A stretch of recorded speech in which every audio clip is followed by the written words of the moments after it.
Olá, pessoal, sejam todos bem-vindos ao meu canal no YouTube, um canal que eu orgulhosamente inicio esse ano de 2023 trazendo essa proposta. Aqui você pode contar seguramente com informação de qualidade sobre ecocardiografia e para que te auxilie, né, a fazer o exame com maior confiança, a entender determinadas circunstâncias diagnósticas.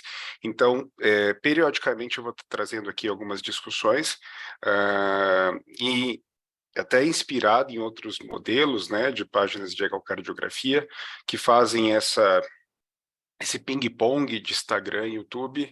Eu vou me aventurar aqui nesse modelo e, com o passar do tempo, eu vou modificando a minha maneira para fazer isso de uma maneira interessante. Vocês devem reparar que não há nada muito aqui elaborado, é bem orgânico, mas muito verdadeiro, né, com vocês e comprometido com a informação, como sempre. Então, vamos começar. Essa semana, a gente vai iniciar com um caso que eu fiz a enquete essa semana no Instagram. Um caso de cardio-oncologia, é um paciente com uma neoplasia de base cardíaca, né, uma neoplasia de raiz aórtica, e na situação, né, ao final do diagnóstico, eu não tinha apenas um tumor a laudar, né? Eu tinha uma série de implicações sobre as estruturas adjacentes, né, por compressão, por mecanismos de expansão da massa, que estavam causando algumas alterações, mesmo que leves, mas que me levaram, né, a fazer esse post e perguntar para vocês, compartilhar isso. Até onde você investigaria a repercussão de uma neoplasia cardíaca? Então, gostei muito da resposta de vocês, né, compartilhei aqui algumas páginas das respostas, como avaliar a compressão de grandes vasos, veias pulmonares, cava, coronárias, é, mas não sei se eu soube me explicar. Uh, Átrio esquerdo, pessoal coronárias, o pericárdio, né? Eu imagino para ver se tem derrame, a compressão de grandes vasos. Então, via de regra, o pessoal teve uma linha de raciocínio muito positiva, né? Ao entender que ao se diagnosticar um tumor do coração, não basta apenas fazer as medidas, prescrever os contornos, ecogenicidade, coisa que é importante, mas também avaliar o impacto, por mais que possa ser inclusive uma neoplasia benigna, como a principal suspeita desse caso, o seu crescimento pode gerar ali repercussão funcional significativa a depender da situação. Então, antes de começar a discutir sobre as perguntas em si que eu fiz e como vocês participaram, eu vou fazer uma breve revisão. Não é uma intenção aqui exaurir o tema, a gente tem nossos cursos para isso, né? Então, eu vou fazer um apanhado muito superficial para a gente ir direto ao ponto. Também não vou mostrar todos os tipos de tumores que existem, exemplos, trouxe alguns exemplos pontuais. A minha intenção aqui também não é demonstrar o exame inteiro, afinal de contas, isso talvez tornasse isso mais demorado do que eu imagino que vai ser, mas sim focar nas questões que nós abordamos nas enquetes. As neoplasias cardíacas, né, esse estudo aqui com quase 730 mil pacientes de uma prevalência de admissão geral, né, trouxe uma prevalência aqui de 0,19, né, em cães, e 0,03 esse outro estudo aqui em gatos, né, também de serviços e de dimensões gerais. Então, a gente considera que as neoplasias cardíacas, elas são bastante incomuns, né, na nossa rotina, né, em particular na minha rotina, eu atendo mais cardiopatias congênitas do que neoplasias cardíacas. Então, isso depende muito também da rotina de cada colega em questão. Falando das neoplasias cardíacas, especialmente as neoplasias de base cardíaca, que são nosso principal objetivo aqui hoje, nós temos o hemangiosarcoma como a mais comum, né, especialmente se estiver falando de Golden Retrievers, de pastor, né, de labradores, retrievers em geral, mas quando a gente vai para a população braquicefálica, há uma inversão aqui de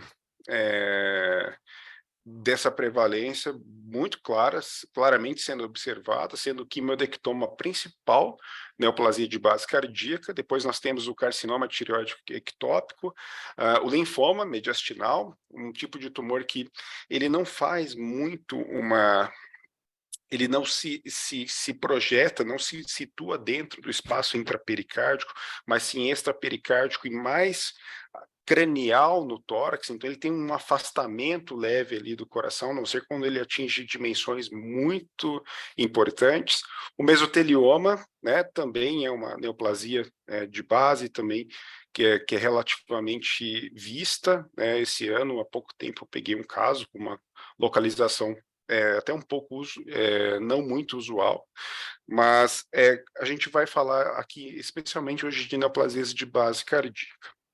É a causa mais comum de derrame pericárdico importante, então a gente sabe que quando nós temos um paciente com derrame pericárdico maciço ou paciente tamponado, a causa número 1, né, desse tamponamento, desse derrame pericárdico é, sem sombra de dúvidas, neoplasia. Atinge principalmente a população de cães de meia idade, a idosa, né, a partir ali dos 7 a 9 anos, mais ou menos, é onde a gente encontra a maioria dos pacientes afetados, com exceção ao linfoma, que pode atingir animais mais novos. E no objetivo do estudo ecocardiográfico, como a primeira pergunta levantou, a gente não tem só como objetivo diagnosticar, descrever que há uma lesão. Né? A gente precisa descrever melhor essa lesão enquanto a sua topografia. Ela faz relação com quais estruturas cardíacas, ela é uma neoplasia mais anterior, está na junção atrioventricular, é de corpo aórtico, está circundando alguma artéria, é uma neoplasia intracardíaca, extracardíaca, qual a sua extensão, né? Até onde ela vai, né? Qual o seu limite cranial, o seu limite caudal, é muito importante ter isso descrito. Se há ou não infiltração, né? Por vezes algumas massas podem infiltrar, ter ruptura de cápsula e adentrar ali para o espaço intracardíaco. Se ela é unifocal, unilobulada, multilobulada ou multifocal. E as suas consequências hemodinâmicas, né? Então, nos tumores intracardíacos, por invasão, a gente pode ter compressão de estruturas muito importantes, nós podemos ter ali projeção para os orifícios atrioventriculares, mimetizando uma fisiologia de estenose, né, de influxo, né, tricúspide ou mitral, obstruindo, portanto, os fluxos de entrada e de saída, pode causar disfunção valvar, e derrame pericárdico, sem sombra de dúvida, é a principal complicação envolvida nesses cenários. Então, a gente vai direto aqui ao caso, o paciente bulldog francês, macho, castrado, essa imagem aqui da direita é meramente ilustrativa, era um bulldog dessa cor, mas extremamente obeso, pesando quase 20 quilos, né, de 9 anos, vejam que a faixa etária está dentro da faixa etária do grupo mais afetado. E como queixa principal, na realidade, ele veio para uma avaliação pré-anestésica, para uma tomografia. O paciente desenvolveu sinais neurológicos há 2 semanas, com head tilt à direita, e foi feito um exame pré-operatório antes da minha avaliação, por colega que apontou a neoformação. No entanto, a descrição dos achados não se ateve a maiores conclusões, além da própria neoplasia de base. Então, esse paciente veio para a segunda opinião. Como história clínica pregressa, apenas um quadro de demodicose quando jovem, otites não recorrentes, sendo a última há 2 anos atrás, então não há relação aguda aí, né, desse quadro vestibular, eventualmente, com essas otites que não eram recorrentes. A colega que está atendendo a parte neurológica tem como suspeita um processo neoplásico central. Peso corporal, 18,9 quilos, então é aquele paciente que a gente vê, né? A gente olha e fala, vai ser difícil esse eco, né? E não foi fácil, né? Foi bem suado para obter um estudo de uma qualidade técnica satisfatória. Então, score corporal de 9 de 9.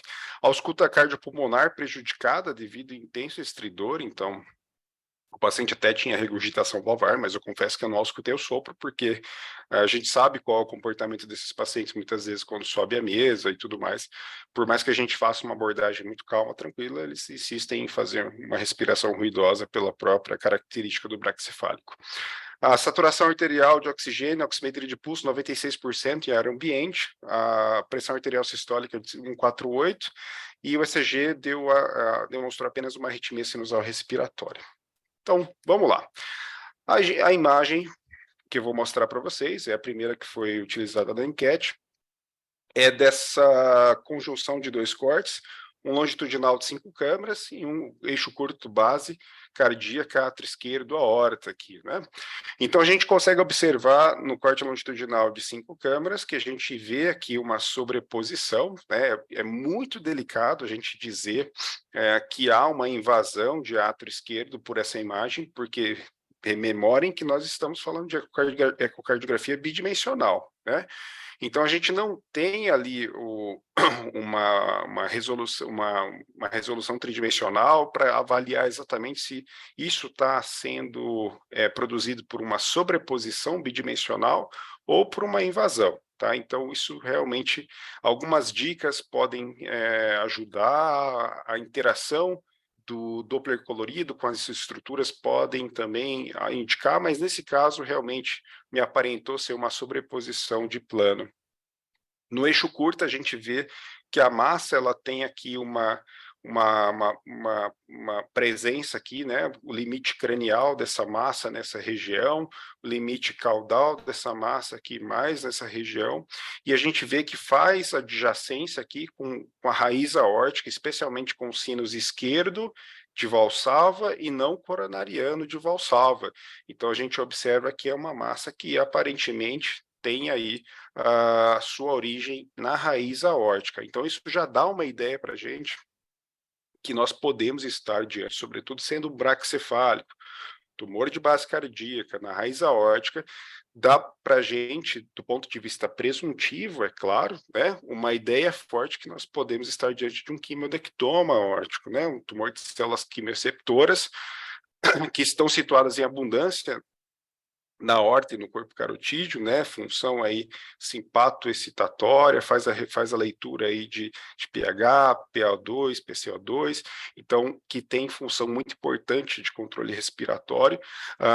Nos braquicefálicos em especial, você pode ter ali uma migração ectópica dessas células, né, na vida embrionária para o septo interatrial. Então existem relatos, eu já tive os 2 casos de quimiodectoma no septo interatrial, né, preservando aí a raiz aórtica. Então isso pode acontecer também, tá? Isso fica uma particularidade desse tipo de tumor, mas rememorando que isso daí é apenas um diagnóstico presuntivo. Então, analisando essa lesão, nessa peça anatômica que eu fiz o preparo aqui à direita, ela estaria olhando aqui por cima da base, mais ou menos nessa topografia. Então, observe quantas estruturas importantes passam aqui, estão situadas nessa região, né? Então, quando eu perguntei a vocês o que mais vocês avaliariam, observem aqui ó, a trajetória da coronária esquerda, aqui é o tronco pulmonar que vai se ramificar aqui em pulmonar direita, pulmonar esquerda. Nós temos aqui todo o trígono esquerdo, direito, né, afetados. Aqui mais posteriormente, nós vamos ter aqui as veias pulmonares também, fazendo limites com essa lesão. Então, a gente tem que avaliar tudo isso, até um pouco aqui mais focado ao coração direito, se há aqui alguma evidência de obstrução cavo-atrial, né, veno-atrial direita. Então, a gente tem que realmente fazer uma varredura muito ampla das implicações do crescimento dessa lesão sobre as estruturas adjacentes. Então, o colega, ele questionou, né, se achava que isso era um mixoma ou um coágulo. Então, eu fiz a pergunta se vocês concordavam com essa suspeita e 55% das pessoas concordariam com essa suspeita, e outros 45% não.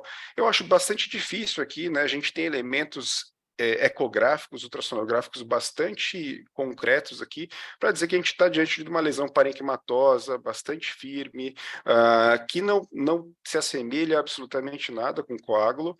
O mixoma também não tem uma predileção, né, a raiz aórtica, não é essa topografia dos mixomas. O mixoma, via de regra, tem uma inserção que chama em talo, né, uma extensão muitas vezes muito parece um talo de uma planta, muitas vezes. Ele tem predileção especialmente aí por válvula mitral, pode afetar a válvula tricúspide, o septo interatrial também, pulmonar também pode ser afetado. Então essa região específica não é região de predileção para os mixomas. Então, a gente afasta, né, por exclusão, por características, a possibilidade de um mixoma ou um coágulo nessas regiões. E a pergunta que eu fiz também foi se nessa imagem que eu postei, né, um átrio esquerdo da aorta aqui, eixo curto base cardíaca, com esse fluxo aqui, né, trifásico ao estudo de cores, se haveria aqui nessa imagem evidências de compressão de veias pulmonares. E vocês participaram ativamente, 74% dos participantes responderam que achavam que tem implicação, compressão da veia pulmonar, e outros 26% acham que não.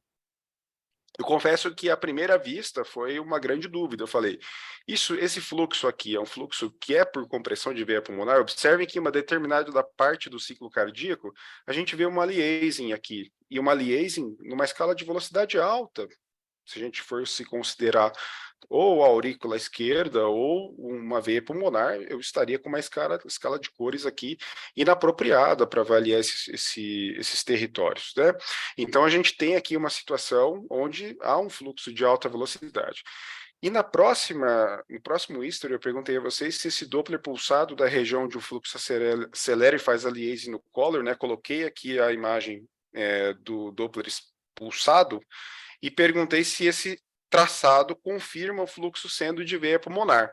E vocês votaram, em sua maioria, né, dizendo que esse traçado confirma um padrão de fluxo de veia pulmonar, e 33% votaram que não.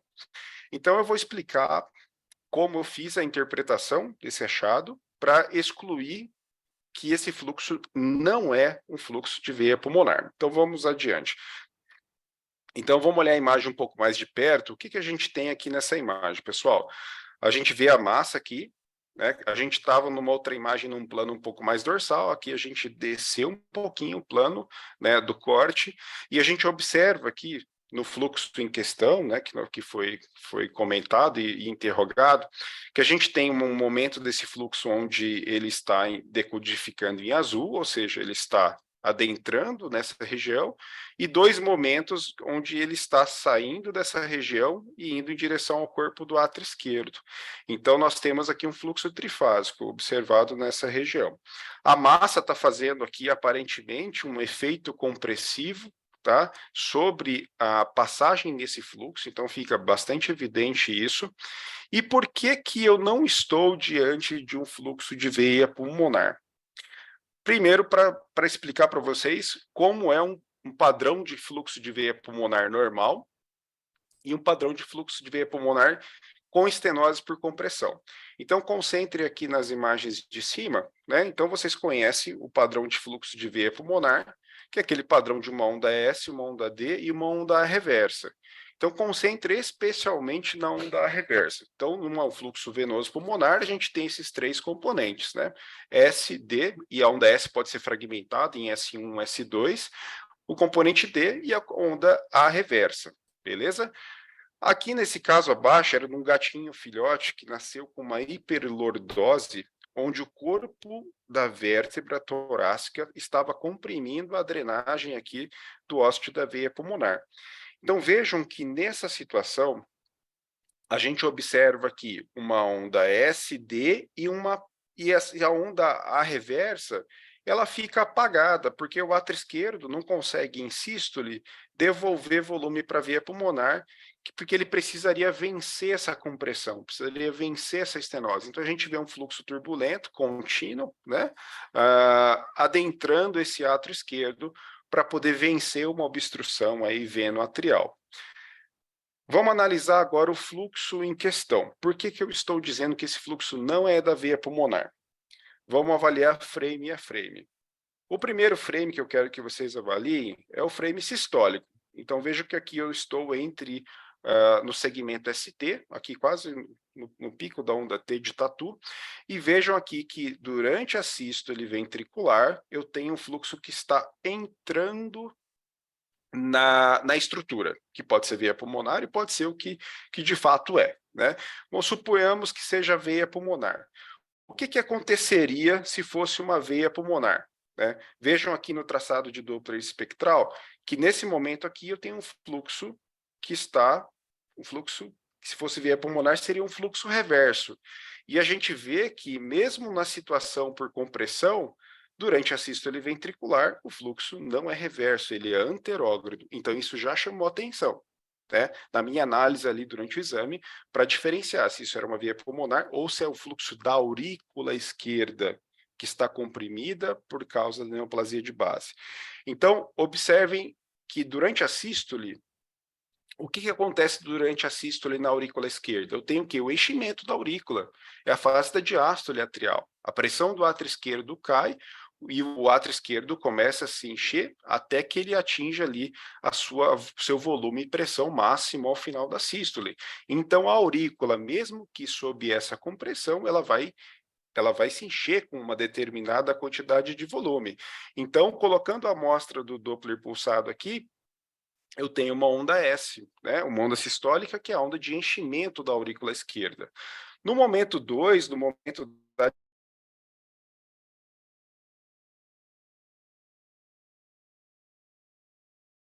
diástase, ó, vejam aqui que é um esvaziamento. Ok, aqui até poderia ser parecido com o que seria a veia pulmonar, né? Mas no componente 3, que é o de contração, vejam aqui que eu estou depois da onda P de pato, eu tenho aqui um outro fluxo. E aí, aqui a gente também mata que não é de veia pulmonar. A gente tem aqui um fluxo depois da onda P, ó, depois da onda P, depois da onda P, depois da onda P, que é um fluxo que está indo anterógrado. E lembrem, o que acontece com a onda AR numa situação de uma estenose de veia pulmonar por compressão ou uma estenose de veia pulmonar congênita, que é bastante raro? Ela é apagada, porque tem um gradiente VP átrio esquerdo contínuo ali. Então, o átrio esquerdo, no máximo, quando contrai, ele vai dar uma suprimida naquele fluxo. Mas ele não vai ter um fluxo anterógrado ali, né, dessa magnitude, né, maior do que os outros, a não ser que esse fluxo seja um fluxo da aurícula esquerda. Então, o que acontece aqui é que eu tenho o fluxo 1, fluxo de enchimento da aurícula, 2, que é o de saída da diástase, o 3, que é de saída da contração da aurícula. Então, aqui eu não estou diante de uma estenose por compressão da veia pulmonar, mas de uma situação de compressão da aurícula esquerda. Uma outra imagem que foi colocada para vocês, né? Vocês pediram, né, a avaliação das veias cavas e pulmonares, eu coloquei o corte bicaval. Eu perguntei, tem algo de errado aqui? Acho que quase todo mundo acertou. De fato, há algo errado aqui. Existem duas coisas aqui que ficam muito claras. A primeira, acho que talvez para olhos menos atentos, seja a insuficiência da válvula tricúspide, e a segunda aqui, a gente observa que tem uma estrutura aqui, né, de contornos bem delimitados, ligeiramente irregulares, com um parênquima heterogêneo aqui, tem até algumas áreas aqui hipoecóicas que podem estar refletindo uma invasão dessa neoplasia de base, né, para essa região aqui do septo interatrial, né? Então, a gente pode ter sim um comprometimento, né, uma infiltração, né, e para o espaço intracameral. E analisando com o Doppler o Doppler em cores, não há evidências aqui de obstrução, né, por uma aceleração do fluxo aqui veno-atrial, né? A veia cava cranial ainda não está apresentando aí uma aceleração de fluxo, algum componente estenótico, mas isso pode vir a acontecer com o crescimento da massa, então é algo que a gente já deve desde já monitorar. Aqui, esse componente, que pode ser um fragmento da lesão infiltrando para o espaço intracardíaco, mediu aqui 1,4 por 1 centímetro, né? E a insuficiência tricúspide demonstrou uma velocidade de pico de 3,18, com gradiente de pressão de 40,5. Então, se a gente analisasse aqui só pelo gradiente de pressão, pela velocidade, mesmo que não haja nenhum sítio anatômico positivo, eu já estou diante de uma probabilidade intermediária de hipertensão pulmonar. Mas eu preciso ver como é que está a circulação adiante, antes de fazer essa inferição. Às vezes, esse aumento de pressão pode ser uma hipertensão sistólica do VD isolada e não da artéria pulmonar, se eu tiver uma estenose mais adiante ali do segmento pulmonar, tá? Então, analisando isso até esse momento, a gente já colocaria esse paciente dentro de uma probabilidade de nível intermediário de hipertensão pulmonar, a não ser que haja uma estenose pulmonar, tá? Aí a gente considera isso fora do escopo, né, do algoritmo da Guidelines. E também coloquei essa imagem sobre as coronárias, afinal de contas, né, a massa faz correlação anatômica com sinus esquerdo e sinus não coronariano, e a gente precisa lembrar o que é que sai do sinus coronariano esquerdo, a própria coronária. Então a gente tem que avaliar se ela tem evidências de aceleração de fluxo turbulento, de alta velocidade, para fazer uma inferição se já está havendo evidências de compressão extrínseca do trajeto proximal da coronária esquerda. E eu perguntei para vocês se havia comprometimento coronariano, vocês também, em sua maioria, acertaram, né? E, de fato, é bem evidente aqui que nós temos um fluxo turbulento na coronária esquerda. Ah, aqui a gente está num corte na janela parasternal esquerda, ao nível da base, tá? Não fiz pela direita, eu fiz pela esquerda aqui, que é possível também a gente ver. Em alguns pacientes eu consigo ver muito bem as coronárias, tanto a esquerda quanto a direita. E a gente vê bem nessa região aqui, onde eu vou desenhar, uma área de aliasing nessa região. E quando eu coloco o Doppler pulsado, a gente vê que a gente tem tanto as ondas S como D. É isso mesmo, a coronária ela tem perfusão sistólica e diastólica, essa historinha de que só na diástole existe o maior volume na diástole, mas também há fluxo sistólico. Isso aí talvez precisa ser revisto dentro da fisiologia, né, que tradicionalmente é explicada por aí afora. Não existe essa de que as cúspides, as válvulas coronarianas obliteram os ósteos. Não, há fluxo coronariano sistólico. No entanto, a maior captação de volume para a coronária esquerda é na diástole. Na direita, existe uma proporção muito mais parecida em sístole e em diástole. A coronária esquerda, mais diastólico, a direita tem velocidades de fluxo muito parecidas. Aqui a gente observa um padrão de fluxo que é não laminar, a gente não vê esse fluxo apresentando aqui aquela área sem preenchimento típica, né, do envelopamento de fluxo laminar, com uma velocidade elevada para fluxo coronariano, né, indicando que sim, há uma aceleração desse fluxo e que há provavelmente uma compressão aqui da artéria coronária esquerda. E quando eu perguntei para vocês, na verdade é a próxima questão, né? Qual coronária que era, né? Vocês responderam 70% que era coronária esquerda e 30% responderam que era coronária direita. Então eu fiz esse esqueminha aqui para mostrar, né? Pensem, lá no comecinho, se a lesão está fazendo correlação com o sinus esquerdo e não coronariano, como vai ser a coronária direita, né? A gente precisa olhar para a aorta e pensar nas válvulas da aorta, né? Onde que elas estão posicionadas nesses cortes.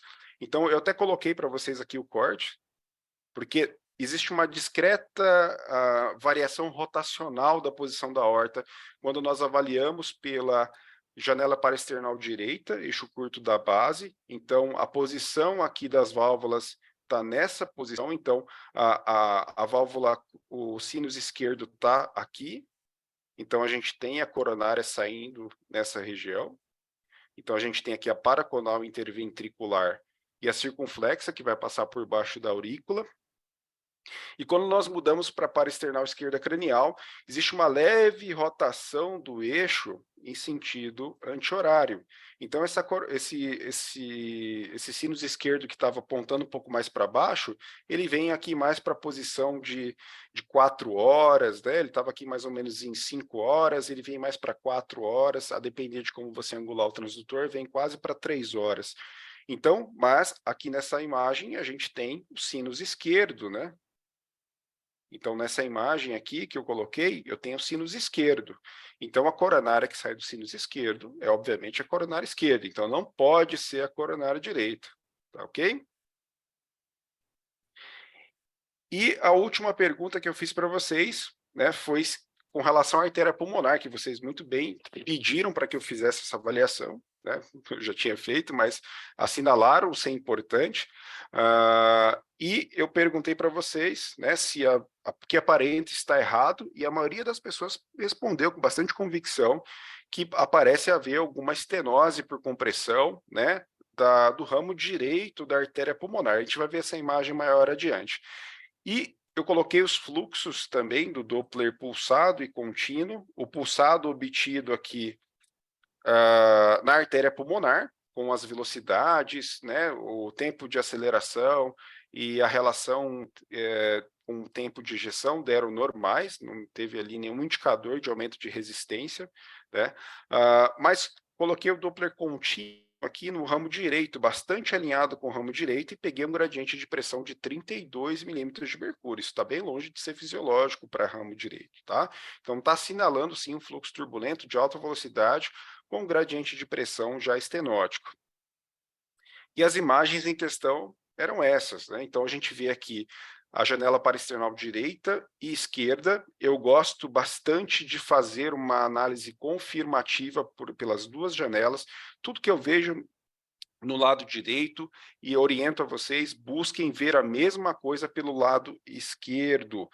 Uma coisa que acontece bastante dentro dessa linha de raciocínio que eu estou falando para vocês é alguns artefatos de lobo lateral que surgem aqui no ramo direito e possam induzir ali ao diagnóstico equivocado de girofilária, né? A forma adulta ali do nematóide. E quando a gente faz a mesma imagem aqui da bifurcação pela janela paraesternal esquerda cranial, a gente vê que na verdade era artefato, né? E que não obedece aquele padrão ali das camadas ali, né, de uma dupla linha hiperecóica com centro anecogênico. Então, voltando aqui à imagem, a gente vê tanto pelo lado direito quanto pelo lado esquerdo que aqui nessa região existe uma estrangulação do fluxo, né? O fluxo parece ele afila, acelera, né? Então vejam até que nessa imagem aqui com uma escala de velocidade bastante elevada, a gente comparando aqui o padrão de fluxo da artéria pulmonar esquerda com a direita, vejam que aceleração bastante proeminente, fazendo uma convergência, uma liaising, indicando que há sim alguma obstrução, algum obstáculo ao fluxo coronário direita, que por mais que bidimensionalmente falando a resolução não esteja muito boa, quer dizer, não está boa, algo que eu vou ter que ver melhor pelo eco transesofágico, a gente consegue ver evidências aí Doppler vesiculométricas muito claras que há uma estenose de ramo. E analisando aqui, novamente, os fluxos, né, a gente vê que o fluxo de tronco pulmonar é absolutamente normal, padrão laminar, e se torna turbulento de alta velocidade no ramo direito da artéria pulmonar. Então, há sim evidências de estenose de ramo. A gente não tem pontos de corte para fazer essa graduação, né?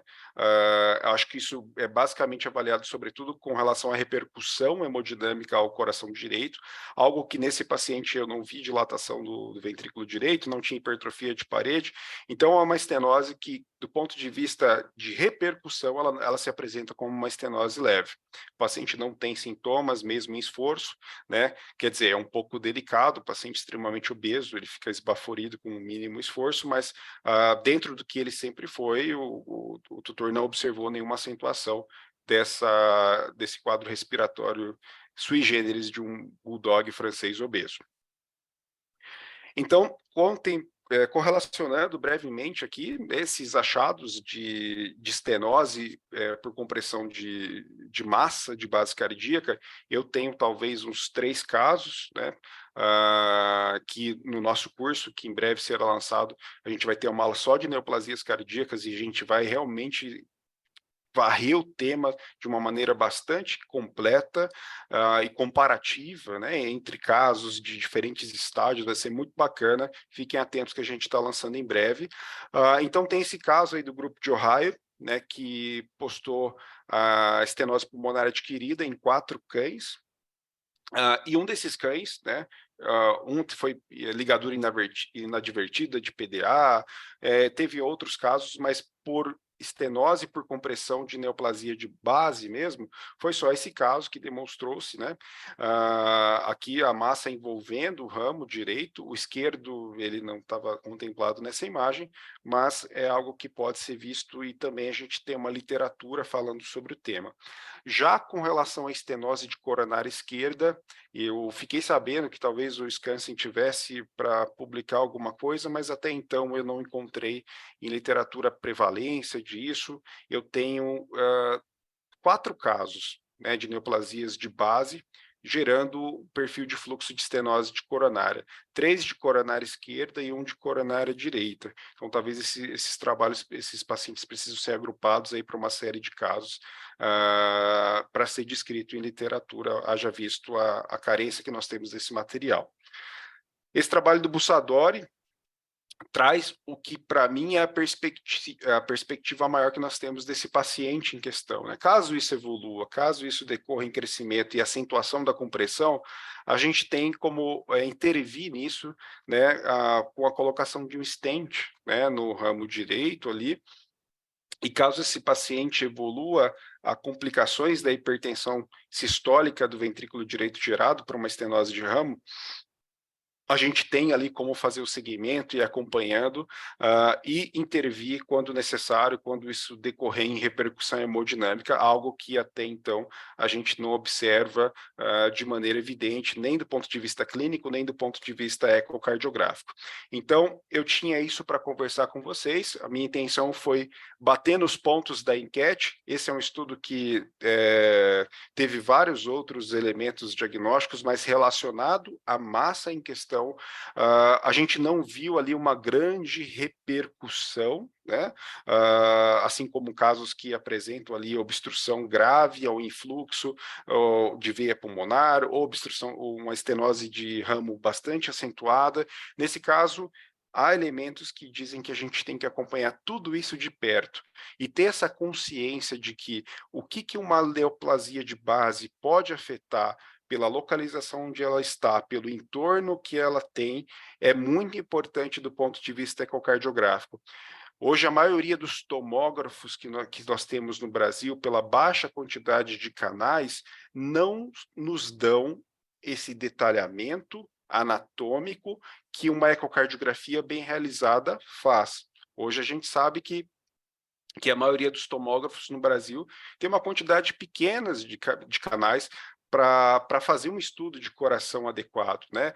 O contraste, né? Talvez a gente não tenha uma sala de tomografia no Brasil que tenha uma bomba, né, ejetora de contraste, para que o contraste ele realmente seja estudado no momento correto, e também muitas vezes a gente precisa, como para coronária, fazer uma tomografia computadorizada sincronizada, né, com eletrocardiograma, para que você tenha ali um detalhamento e um momento correto para girar, né, fazer o ciclo do gantry ali, baseado, sincronizado com o ciclo cardíaco. Então, hoje, no nosso cenário, com certeza, uma ecocardiografia bem feita, tanto a transtorácica quanto a transesofágica, em situações de janelamento acústico inapropriado, são, sem sombra de dúvidas, um dos melhores fatores diagnósticos, ferramentas diagnósticas que nós temos para casos como esse. Então, é isso que eu tinha para conversar com vocês. Se vocês gostaram desse conteúdo, se inscrevam no canal, apoie esse conteúdo, deem seu like, comentem, compartilhem, e em breve a gente vem com mais material para vocês. Muito obrigado e fiquem com Deus.